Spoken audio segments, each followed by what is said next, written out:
Assalamualaikum warahmatullahi wabarakatuh. Bismillah walhamdulillah wassalatu wassalamu ala sayyidina Muhammad ibn Abdillah wa alihi wa sahbihi wa man wala la hawla wa la quwata illa billah amma ba'du ma'asyiral muslimin rahimakumullah. Jamaah Majelis Ta'lim Az-Ziyadah yang dirahmati Allah Subhanahu wa taala. Puji syukur kita kehadirat Allah yang pada dengan rahmat hidayah serta taufiknya kita masih digerakkan hati kita untuk berkumpul di masjid ini. Mudah-mudahan Allah selalu memberikan keberkahan kepada kita semua. Salawat serta salam selalu kita haturkan kepada junjungan kita Nabi besar Muhammad SAW. Dengan harapan kepada kita semua, keluarga kita dan semua yang kita cintai bisa berkumpul kembali di yaumil mahsyar di bawah naungan syafaatnya baginda Nabi besar Muhammad SAW. Amin ya rabbal alamin. Sebelum kita mulai ta'lim, marilah kita membaca surat Al-Fatihah. Kita khususkan untuk mengenal kitab si Abu Hamid Muhammad bin Muhammad Al-Ghazali, wa man sarah hafiz dari kitab Syekh Muhammad Isa bin Muhammad Dahlan, Musabih Hadamakum Zaidi bin Muhammad Amin Muhammad Ali bin Adi Abdul Samad Usulihi Mabruhi Usulihi Kebajmain Allah ya Allahumma irhamuhu wa yu'li darajatu fil jannah wa nida alaina min barakati masfa'an wa rimul nafatim fi din wa dunya wal akhirah.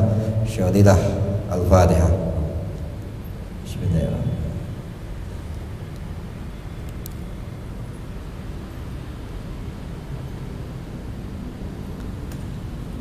Mas sekarang kita lanjutkan pengajian kita masih dalam kitab Siratul Talibin Syarah Minhajul Abidin halaman 345 tentang masalah ujub. Habis syair itu. A'udzu billahi samil alim minasyaitonir rajim. Bismillahirrahmanirrahim. Qala Imam al-Mu'allif rahimahullah wa nafa'ana bi barakatihi bihi bidarin amin. Amal ujub fala tukur fi usulan fihi usulan ahaduha an-nabi illal abdi innama syarat lahu qimatun lima wa qa'a minallahi mawqi alidha wal qabul. Gitu. Jadi kemarin sudah selesai ngomongin riya, sekarang ngomongin ujub. Ujub atau bahasa Indonesianya bangga diri. Adapun ujub fal nazkur ya seyogyanya kita untuk memikirkannya atau mengingatnya fihi di dalamnya itu pokok-pokok dasar-dasar. Pertama, ada beberapa dasar banyak.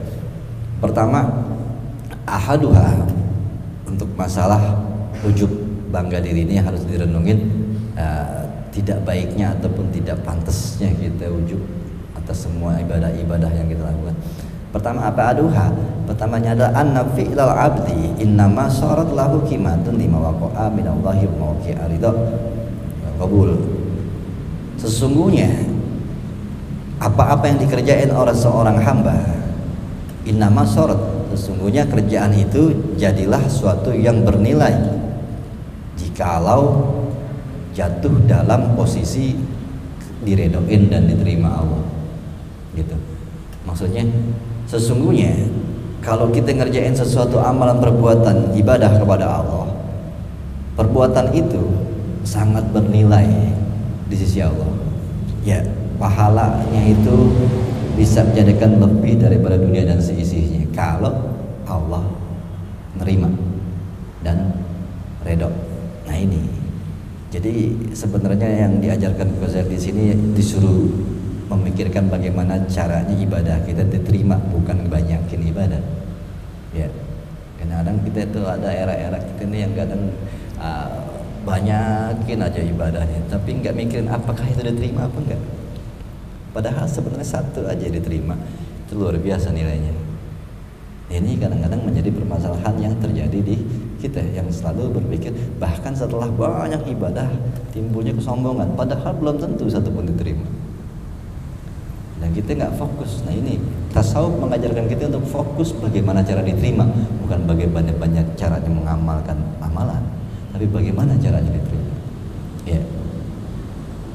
Kalau misalnya ada got ataupun got yang sepanjang 3 meter, 3 meter bukan got kali ya, itu ya lumayan kalau lompat tuh jauh lah, nggak nyampe. Gitu. Ini ada orang jalan nyemplung, dia naik lagi, jalan nyemplung lagi, ya nggak pernah sampai ke seberang. Terus kita mikir pakai apanya biar nyampe ya, gitu. Ambil kayu cari kayu, dipentangin ke got itu, nggak nyampe, cari lagi kayu yang panjangan. Apa? Dia pengen bisa nyebrang ke sono. Itu tujuannya sono itu maksudnya diterima Allah, ya.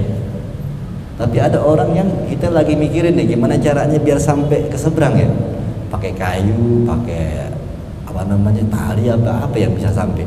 Tapi ada sebelah kita teman ya dia jalan nyemplung, terus dia naik lagi ke sebelah sini, dia jalan lagi nyemplung. Banyak banget ngerjain itu tapi nyemplung terus.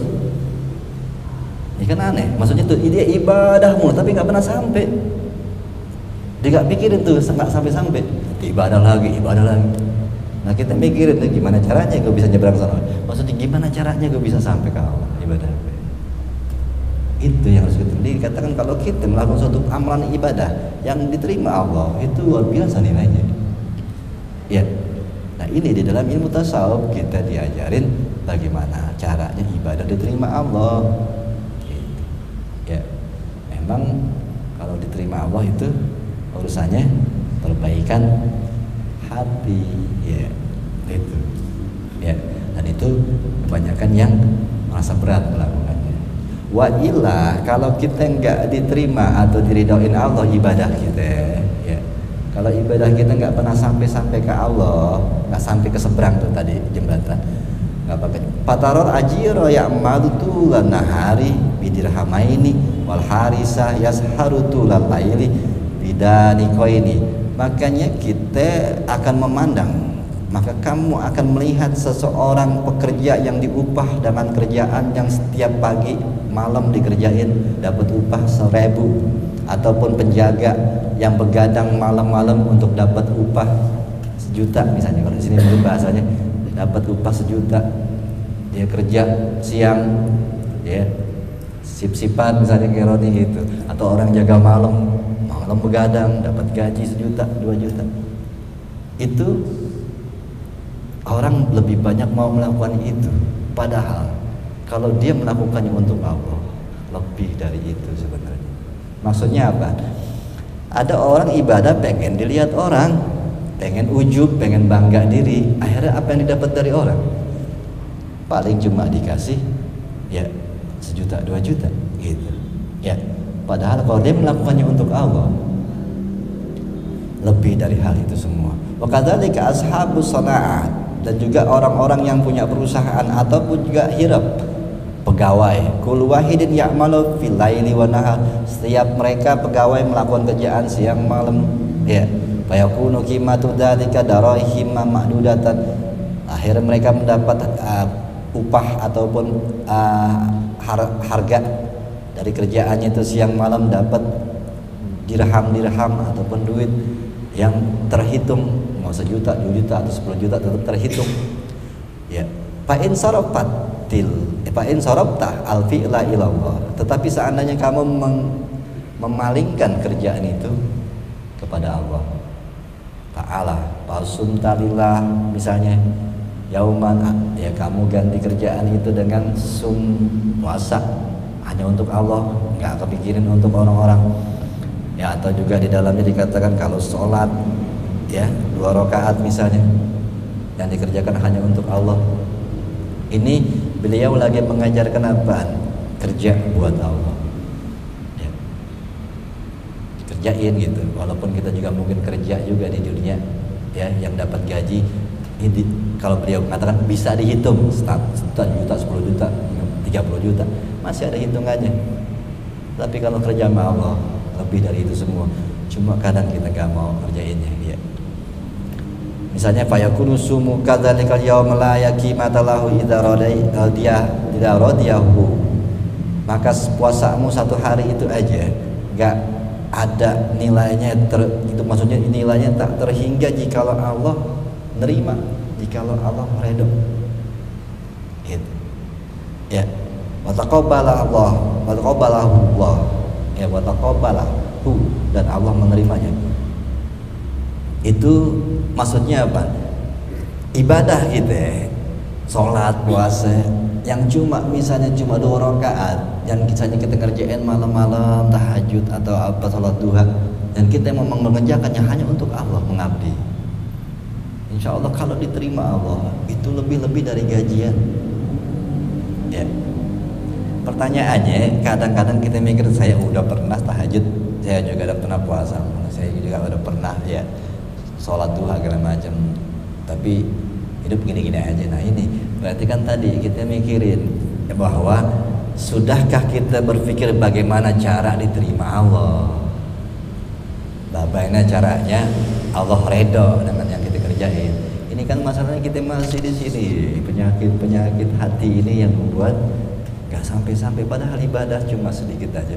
Kalau Allah redho, Allah nerima, luar biasa ketimbang apa yang kita cari dari dunia ini, begitu ya.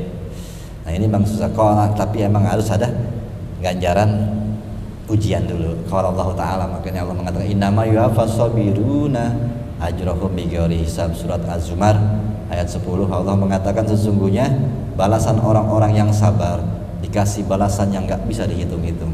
Kenapa dikatakannya masalah ibadah kepada Allah, berbakti kepada Allah, dimasukkan ayat tentang sabar?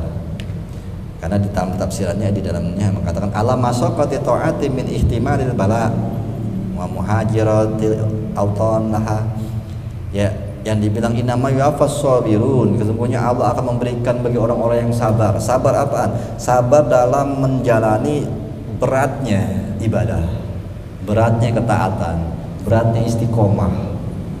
Itu ini kita bisa nggak melakukannya setiap hari, setiap malam, istiqomah dengan beratnya, letihnya, sabar menunggu gajian dari Allah. Ya, mulai aja belum, gimana kita mau dapetin hadiahnya? Gitu. Istiqomah aja nggak pernah dapat misalnya, dan misalnya menanggung masyakoh, beratnya, letihnya ibadah aja kita belum sanggup. Nah ini makanya sabar untuk menjalani semuanya dengan serius, dengan penuh tantangannya. Memang letih, lelah, banyak urusan, banyak acara, apalagi kalau udah banyak lalainya, nggak ngapa-ngapain gitu, ketimbang menjalankan ibadah kepada Allah. Dia lebih banyak lalai, ngobrol. Yang namanya ada kerjaan, ada kesibukan aja itu harus kita kasih waktu gimana caranya ibadah. Ya, itu makanya disuruh mendalami dulu rasa sabar menghadapi masyaqqatut ta'at. Ya, letihnya, capeknya ataupun pahitnya ketaatan. Ya, ini dibutuhkan kesabaran. Makanya dikatakan sabar, Allah akan memberikan balasan yang tidak diduga-duga atau yang tidak bisa dihitung. Bagi yang sabar, berarti sabar ini ada proses, harus dikerjain istiqomah. Ya, hitungannya istiqomah nggak sih kalau kita istiqomah sebulan? Ya, istiqomah sebulan, tiap hari istiqomah selama sebulan. Kalau ente pada kerja pagi masuk jam misalnya jam 8, ya pasti nggak ente datang sebelum jam 8 tiap pagi datang. Nah, istiqomah selama sebulan digaji ya? Ya, begitu. Itu urusan dunia aja nggak ngerti. Gitu. Tapi kalau urusan agama sama Allah, pengen Allah memberikan anugerahnya, tapi kita nggak pernah istiqomah. Apa iya ente kerja di kantor jam 8 pagi harus masuk, tetapi kadang masuk, kadang enggak, kadang terlambat. Apa iya nggak dikurangin gaji? Apa nggak dipotong? Jadi dipecat malah. Ini kita nungguin kok untuk urusan dunia kita bisa istiqomah dengan gaji yang masih kata Imam Ghazali masih bisa dihitung dengan angka. Padahal gajian dari Allah tidak bisa terhitung dengan angka. Ya. Tetapi kita nggak mampu istiqomahnya karena emang nggak ada yang mecat. Kalau kita nggak istiqomah, dipecat dari Islam nggak ada. Orang yang nggak pernah sembahyang aja tetap aja KTP-nya Islam. Emang kadang ada yang mecat ya. Gitu. Ya.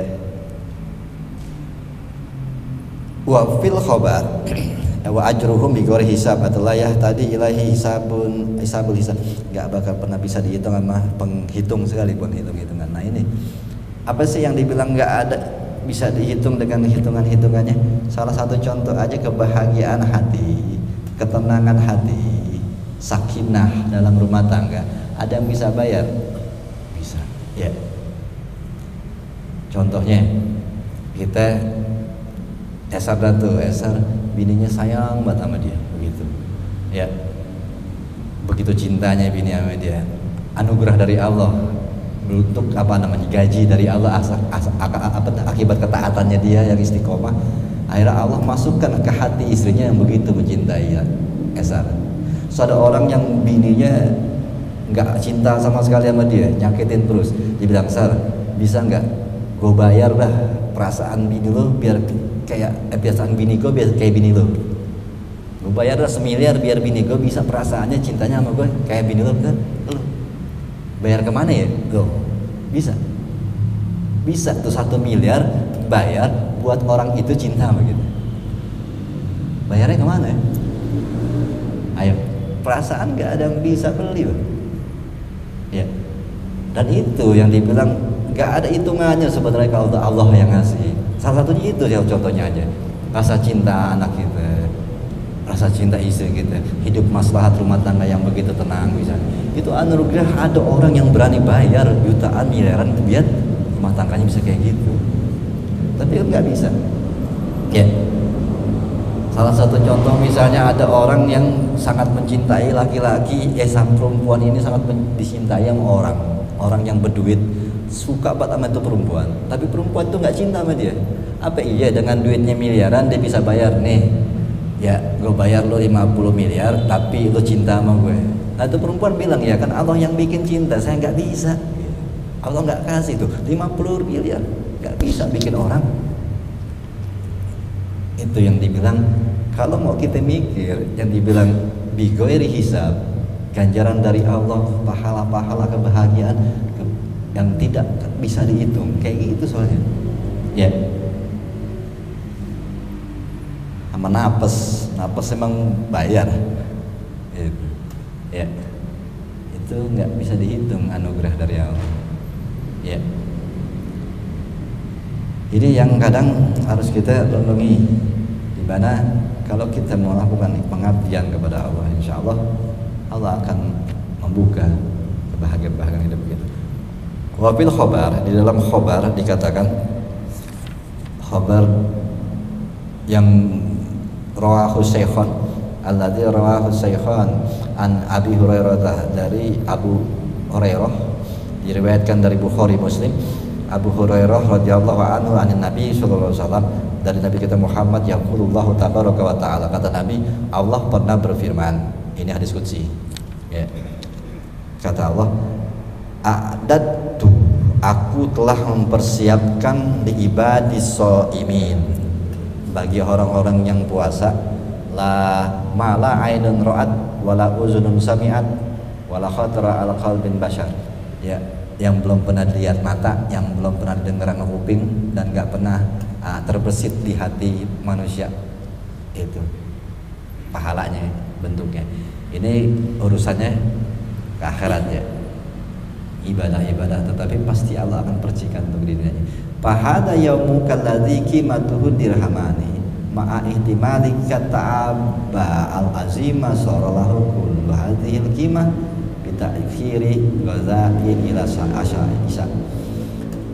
Ini kata beliau, harimu, satu harimu yang berharga dengan alladzi qimatuhu dirhamani, yang mana misalnya kita kerja seharian dapat 10.000 misalnya begitu, atau 20.000 di sini ya, padahal ma'ah itu diartikan padahal ihtimali kata ya, kamu menanggung keletihan yang sangat-sangat.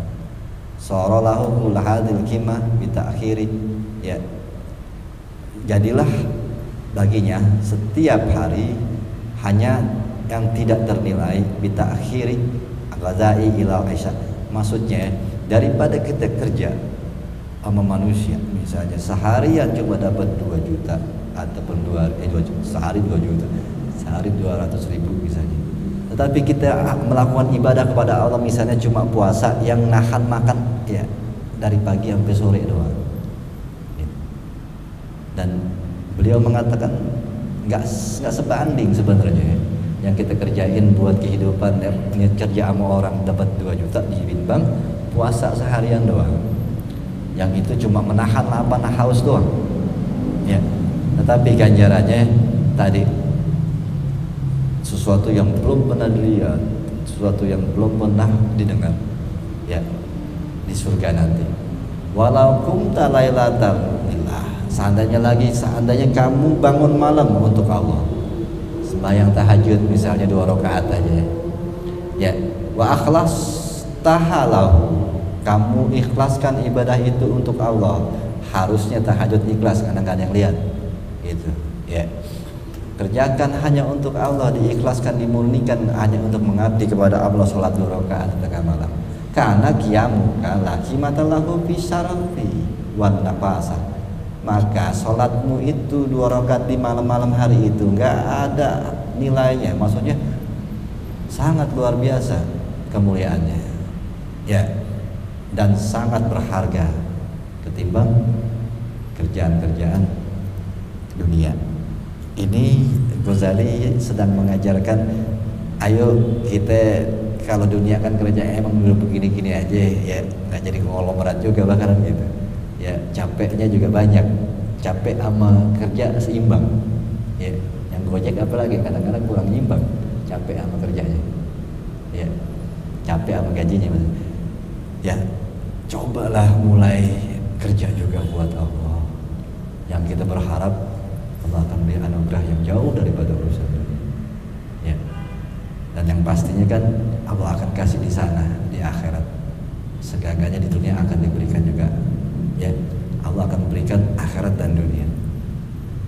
Qala Allah Ta'ala, fala ta'lamu nafsun ma ukhfiya lahum min qurrati a'yunin jazaa'an bima kanu ya'malun. Surat As-Sajdah ayat 17, Allah menyatakan, seseorang pun tidak ada yang pernah tahu apa yang disembunyikan Allah dari sesuatu yang menyenangkan pandangan mata di akhirat nanti terutama. Itu balasan bagi orang-orang yang melakukan perbuatan, yang beramal baik buat Allah. Fahadza allazi qimatuhu daniqani aw dirhamani sallallahu kullu hadzal qimatu wal qadr ya. Haza, maka ini allazi qimatuhu, dan yang di awalnya cuma mendapat nilai cuma 2 dirham atau 1/4 di sini sebenarnya 1/6 dirham atau 2 dirham ataupun 100.000 200.000 sallallahu kullu hadi. Kalau dilakukan itu semua karena Allah, maka derajatnya tidak ternilai ya. Maksudnya ini ujub ya, ujub, sembahyang karena pengen dilihat orang ya, khotbah karena pengen dikenal, baca rawi karena pengen di pasar kaget dipanggil ustaz gitu, atau ya. Dengan begitu dia cuma dapat amplop 200.000, paling 300.000 ya. Tapi seandainya dia ngerjain itu hanya buat Allah, luar biasa. Itu bahasanya siapa dulu? Dia mau yang recehan daripada yang miliaran gitu ya. Dia pengennya buat orang melakukan itu ibadah ketimbang buat Allah. Padahal orang cuma ngasih amplop paling hebat goceng 5 juta gitu ya ya.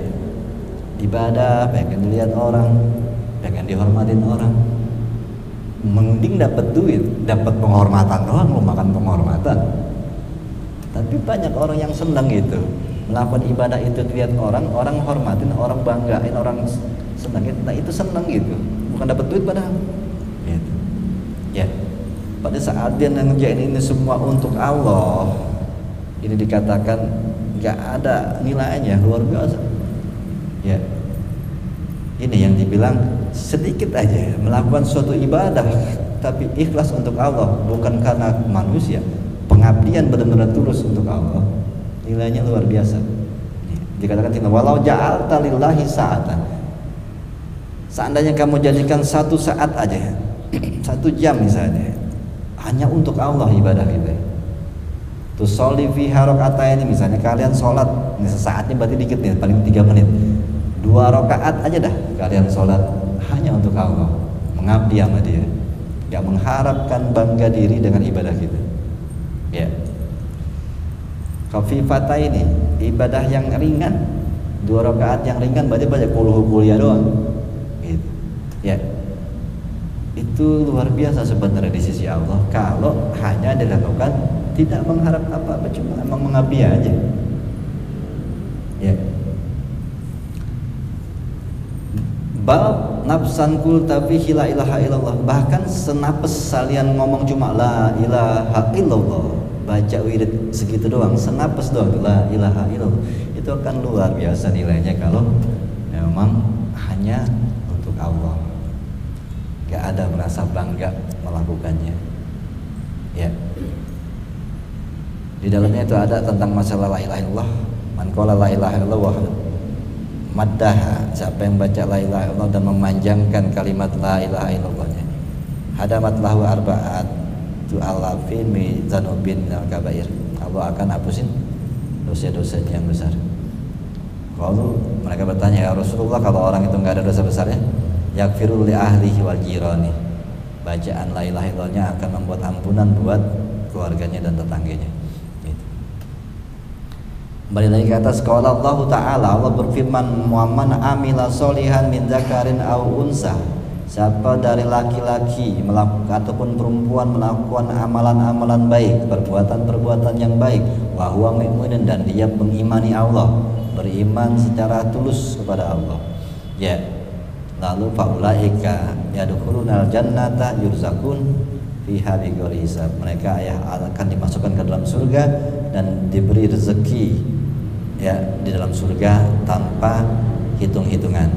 Tanpa hitung-hitungan maksudnya bighairi takdiri mawazin, nanti nggak pakai diukur timbangannya dengan amal perbuatannya, bahkan dilipat gandakan dengan lipatan-lipatan yang luar biasa.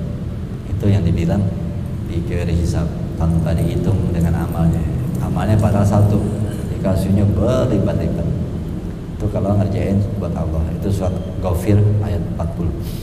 Fahada nafsun min anfasika allati la qimata laha inda ahli dunya wala indaka. Nah, ini sebuah napas. Maksudnya tadi napas cuma sekali la ilaha illallah, baca begitu doang. Itu yang sebenarnya satu napas begitu yang enggak ada artinya buat kita. Bahkan enggak ada artinya buat orang senapas. Tetapi kalau kita ternyata melakukan itu satu napas dengan membaca la ilaha illallah, ternyata ini sangat berarti di sisi Allah. Kalau hanya untuk Allah. Pakam tudi amsal dzalika billah sayyid. Berapa banyak semacam ini, hal semacam ini, maksudnya napas-napas kita yang nggak ada gunanya, ya, yang nggak ada harganya buat kita, buat orang juga nggak ada harganya.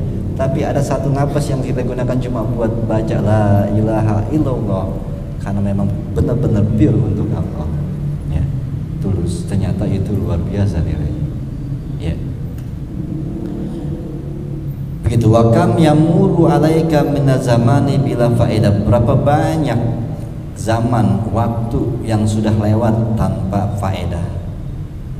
Ya, ini maksudnya kalau kita kadang-kadang ngomong gue hidup gini-gini aja ya, bukan gini-gini, lu aja nggak mau ngapa-ngapain. Berapa banyak waktu sudah tuh, dia bilang berapa banyak yang lewat sudah zaman tanpa ada faedah. Padahal maka itu kalau orang-orang soleh dia diam aja itu bisa jadi sedang mengingat Allah. Bayangin setiap nafasnya nilainya pahala, karena dia nafas la ilaha illallah, bisa subhanahu di dalam hati.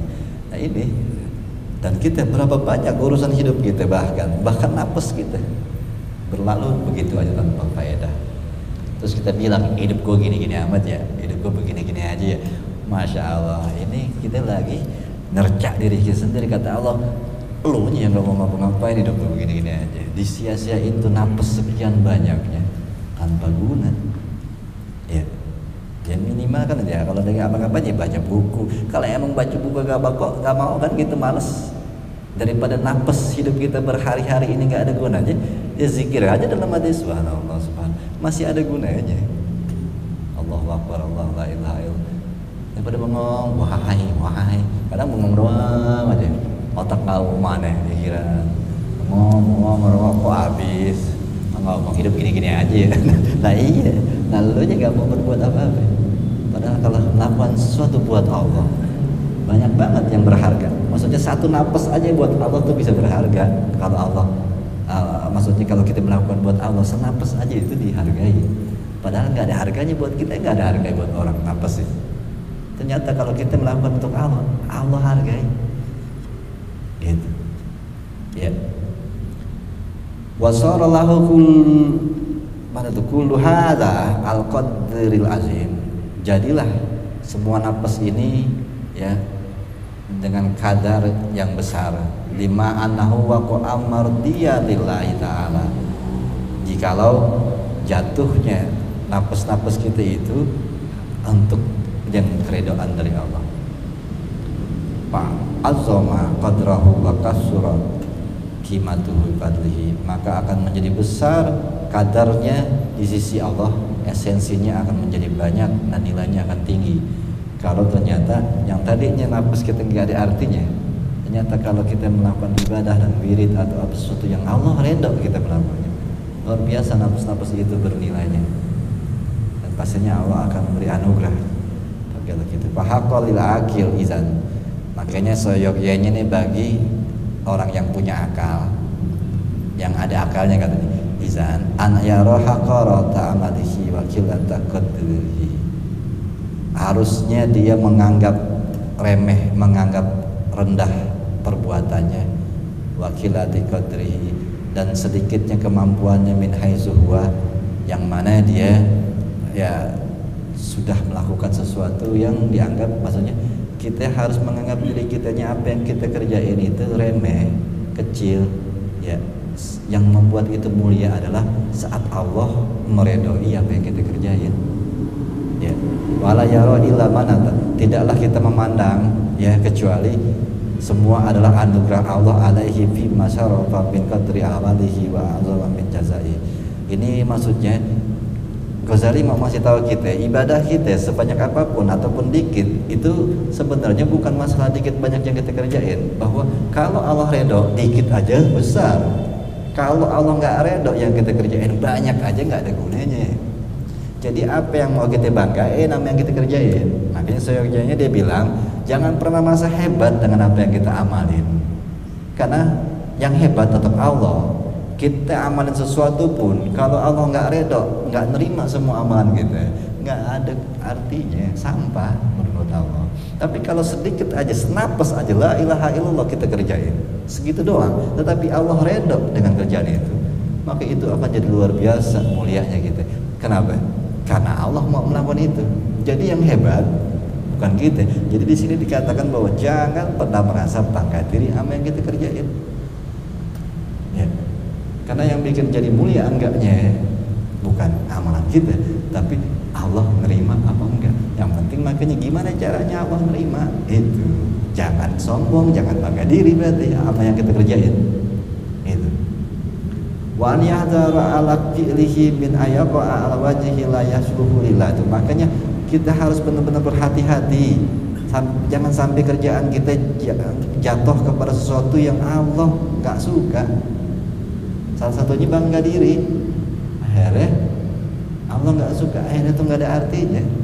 Bayangin tadi nih, contoh beliau kerjaan cuma senapas, tetapi ya kalau kita contohin, misalnya ada seorang ya Nabi yang cuma baca Bismillahirrahmanirrahim, ya perahunya bisa terbang di langit, perahu tuh lewat angin, gitu. Nabi Sulaiman. Nah kita bismillah kok gak jadi apa-apa ribuan. Nah ini kualitas bismillahnya kenapa? Allah redho dengan sekali bismillahnya aja, dengan keredhaan Allah luar biasa kejadiannya ya. Tapi kita melakukan bismillah ribuan kali sekalipun gak berarti. Terus kita kenapa bisa begitu? Karena kita bangga diri, akhirnya Allah gak redho.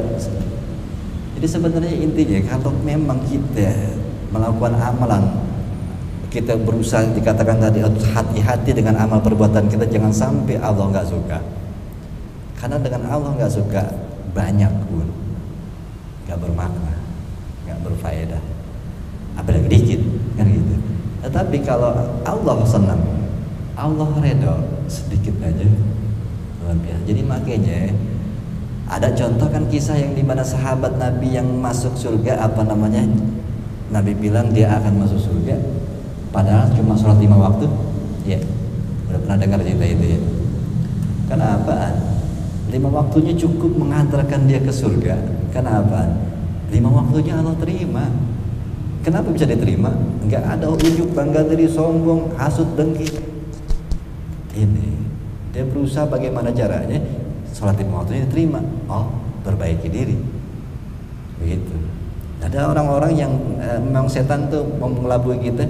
Kita disuruh banyak ibadah, tapi setan sengaja membuat ini kita kotor terus. Kenapa? Karena setan akan bilang, lu mau ibadah sebanyak apa juga gak bakal nyampe.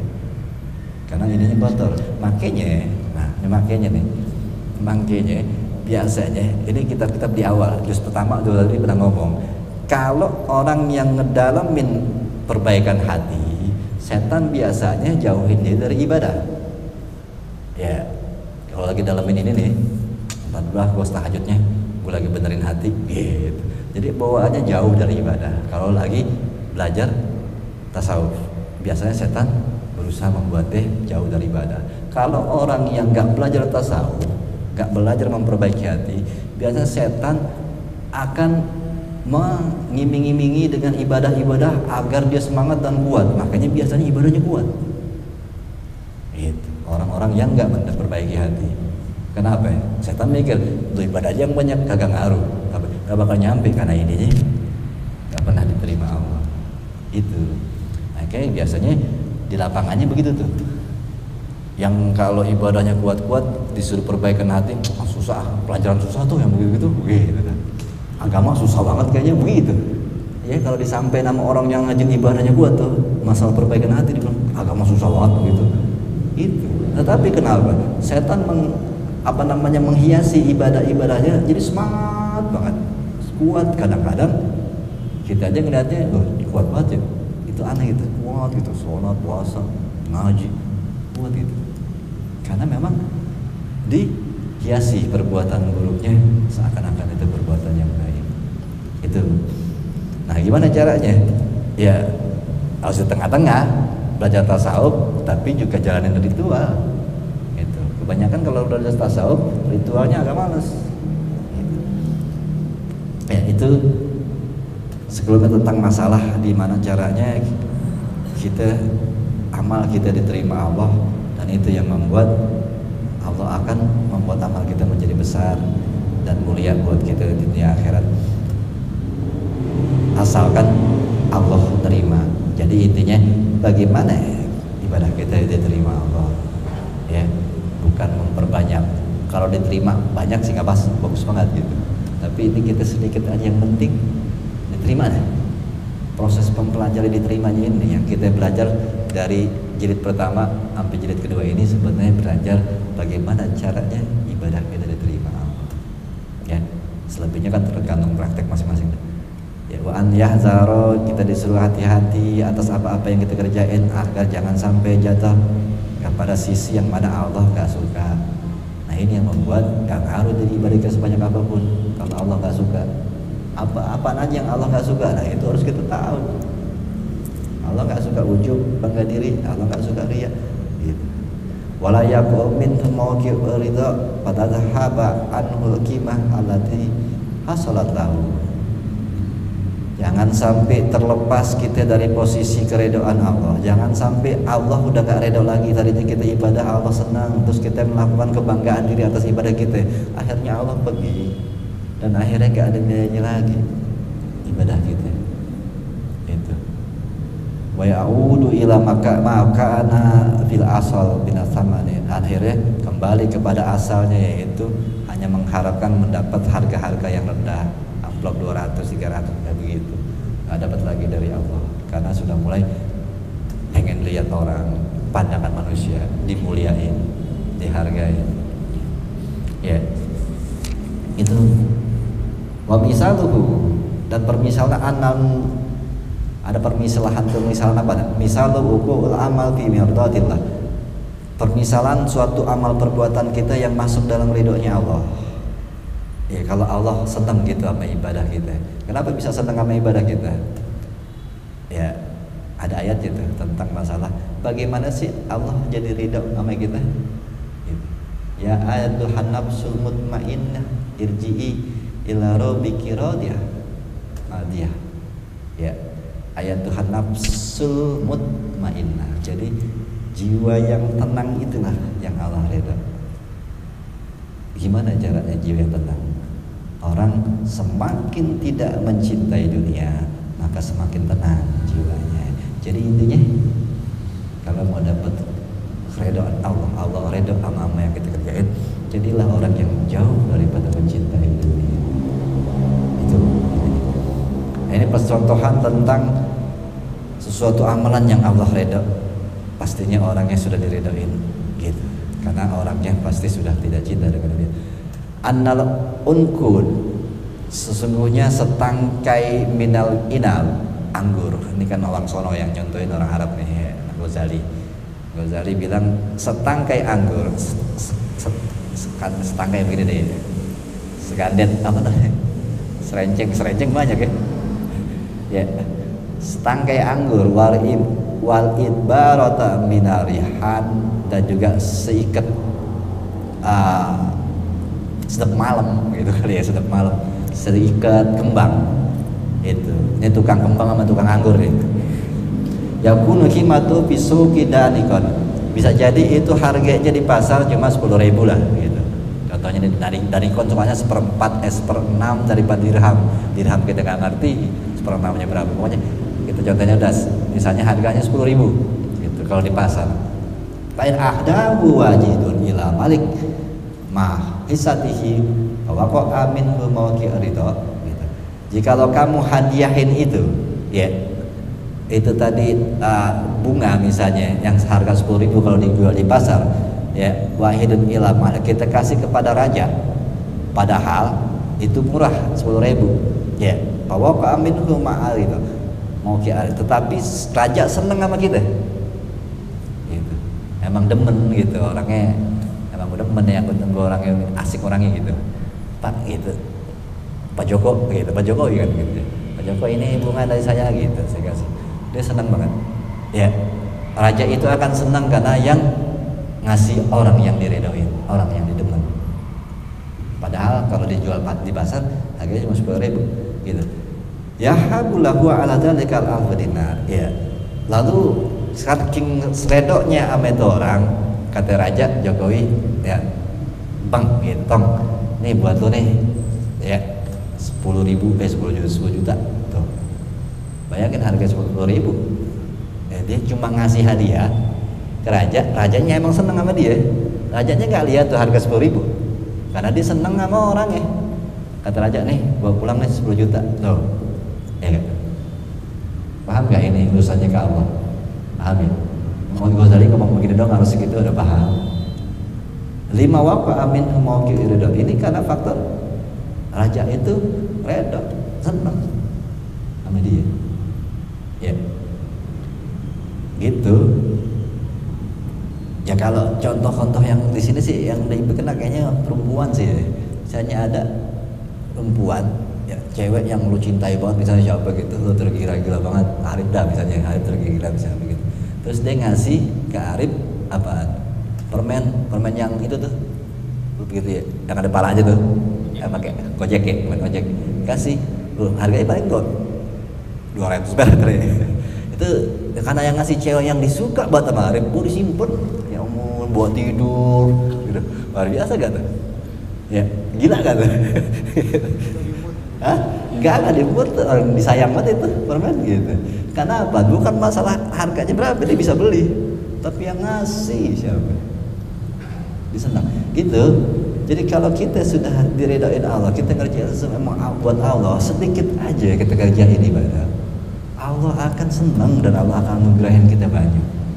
Gimana caranya? Allah senang dulu tadi ya, tatmainul qulub ya, tenang jiwa kita. Itu orang yang Allah redha, itu yang Allah suka. Gimana caranya tenang jiwa? Jauhi kecintaan dunia, maka tenang jiwa kita. Kalau kita udah sampai begitu, pasti apa yang, makanya wali-wali Allah, nabi-nabi Allah begitu dekatnya kepada Allah. Kenapa? Karena mereka semua orang yang tenang jiwanya. Kenapa mereka itu?